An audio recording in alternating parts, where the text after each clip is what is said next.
Hey there, Posse. I've had several of you ask about ancient wines. Some say that ancient wines are better and more healthy than wines of today. Today we'll compare the two and try to get some answers.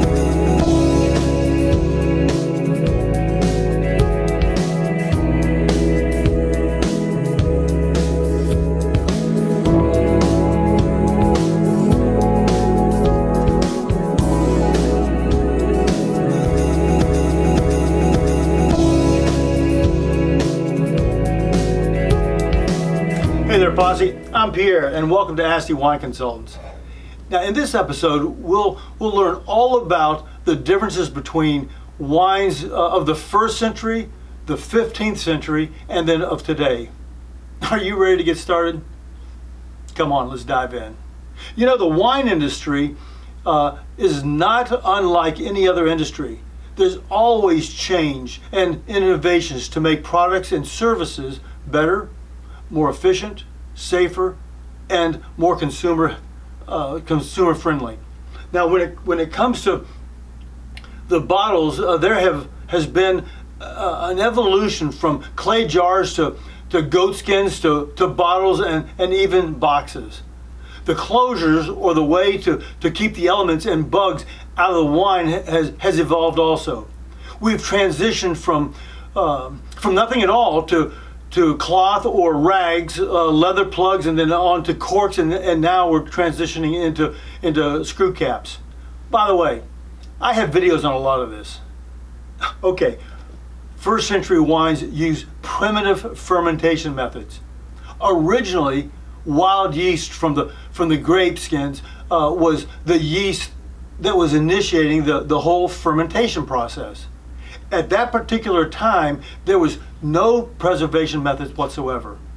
Wine frequently oxidized and turned into vinegar pretty quickly.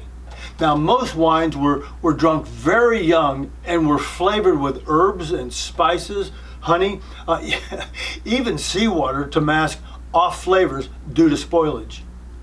Wine, especially for the average person, was commonly diluted with water. It was not uncommon to have 10 parts water to 1 part wine. The quality varied significantly, with most wines being of lower quality. Now, by the time you get to the 15th century, when it comes to using natural yeast, there was only slight improvement in the fermentation process. There was more structure to the fermentation and aging process, along with more knowledgeable care in the vineyard. The use of wooden barrels for aging influenced flavor and also helped in the preservation process. Now, during this time, a greater understanding of various grape varietals, different regions, in addition to better understanding the importance of terroir, brought about marked differences in quality. Now, the alcohol content became more consistent and higher than the 1st century wines due to the better fermentation techniques. Also, there was less adulteration compared to earlier times, but there was still the adding and mixing of herbs and spices. Now, when it comes to wines of today, everything is standardized and state-of-the-art. I've been to wineries and vineyards where harvesting of the grapes is determined by satellite imaging. Fermentation is computer controlled to maximize the temperature and the duration of the fermentation. Special yeasts are also used to maximize fermentation. In certain applications, use of sulfites and modern bottling techniques are employed to prevent oxidation and spoilage. Extensive varieties in styles, regions, and grape varietals are available due to the globalization of the wine industry. Today, wine is consumed in its purest form without dilution. With all the technology available to us today, wines can be intentionally produced from the very low to very high quality. Many wines can can be crafted to highlight various specific flavors, profiles, and the terroir. Now, as you can see, ancient wines were really quite different from what we enjoy today.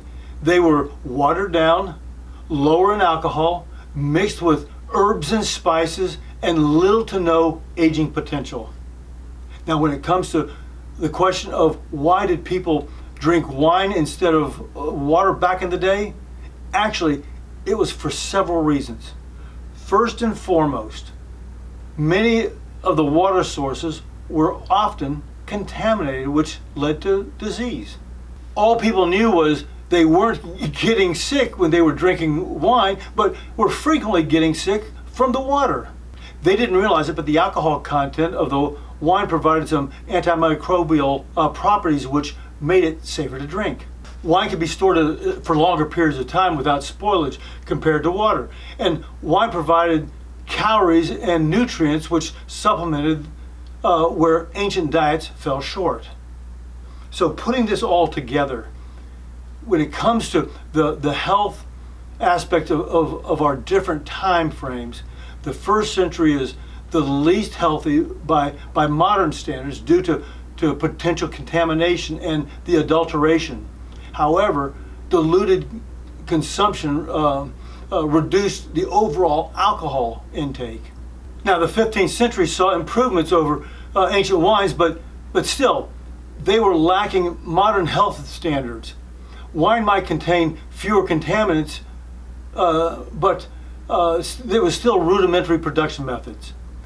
Modern wines are generally healthier due to technology plus stringent productions and safety standards. We also understand that moderate consumption, especially of red wine, has been linked to certain health benefits like cardiovascular health due to antioxidants, such as resveratrol. Well, there you have it. To wrap this up, today's wines are the healthiest and most sophisticated in terms of production, safety, and flavor complexity. Finally, I just want to say thanks so much for asking the questions about ancient wines. If you have any questions about wine whatsoever, don't hesitate to ask. Until next time, cheers. Hey Posse, thanks so much for investing the time to watch this video. I trust it was helpful to you. If you have any questions, let me know in the comments below. And please consider hitting subscribe. Oh, and be sure to check out these other videos. Until next time, cheers.